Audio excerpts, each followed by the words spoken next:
Hi guys! Hi mga loves! Magluluto tayo ngayon ng ng manok. Kasi ayaw ni Andy ang gagawin ko sana sa manok. Ayan, may manok si Angel. Ano pa mga ingredients mo, Jel?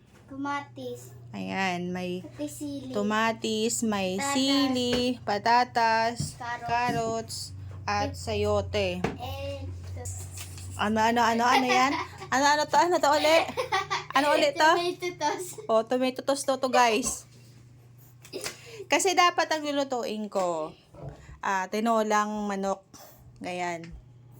Kaso ayaw ni Andy, hindi siya kakain pag yan ang lutuin ko. Yung gagawin ko na lang is, eto, lalagyan ko na ng tomato toast kung si Angel pa, tomato sauce. Tsaka, ayan. Sige, magluluto na kami guys. Thank you!